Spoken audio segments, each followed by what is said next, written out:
Здравейте! Това видео е за един нов вариант на плетката пчелна пита. Има интересна структура и опаковата страна има своята красота. Плете се с 2 бримки и 4 реда, които се повтарят с отместване една бримка. Получава се равна, нормално разтеглива плетка, която ще поддържа форма без да се отпуска. Започваме от опаковата страна. Първи ред от опаковата страна. След 2 крайни бримки плетем последния начин. Една лицева от долния ред, една обикновена лицева. Лицева от долния ред, обикновена. Лицева от долния ред, обикновена. Плетем така до края на реда. Втори ред от лицевата страна. След 2 крайни бримки от началото до края на реда плетем лицево.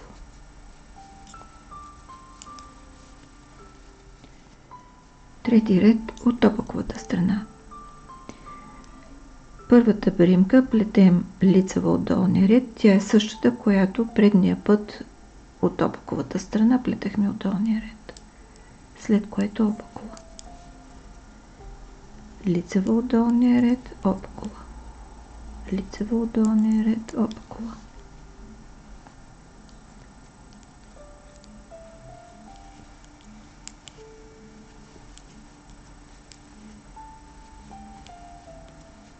Четвърти ред от лицевата страна. След 2 крайни бримки имаме 2, които изплитаме последния начин.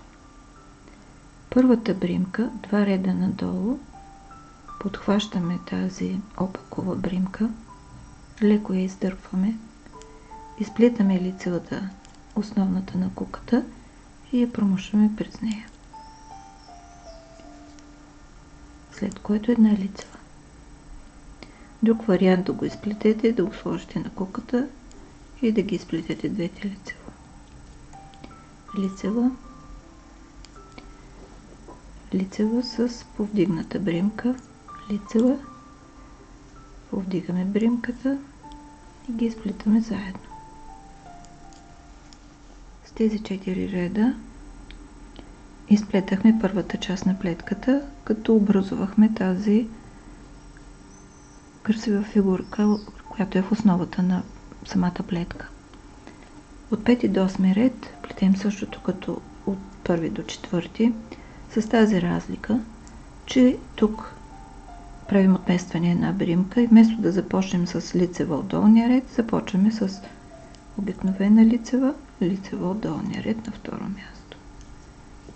Лицева, лицева от долния ред. Лицева, лицева от долния ред.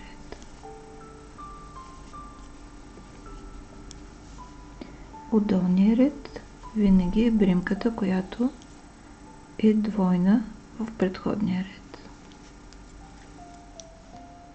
Шести ред от лицевата страна. След 2 крайни от началото до края на реда плетем само лицево. 7 ред от опаковата страна. Тук плетем една опакова, една лицева от долния ред. Опакова, лицева от долния ред.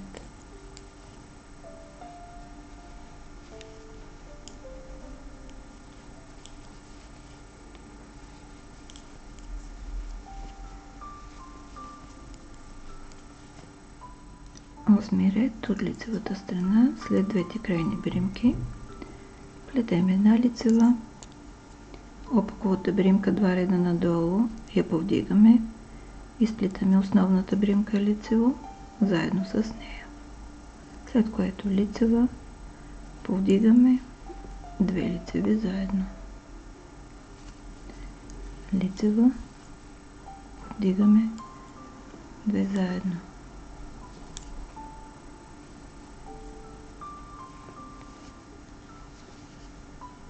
Продължаваме така до края на реда.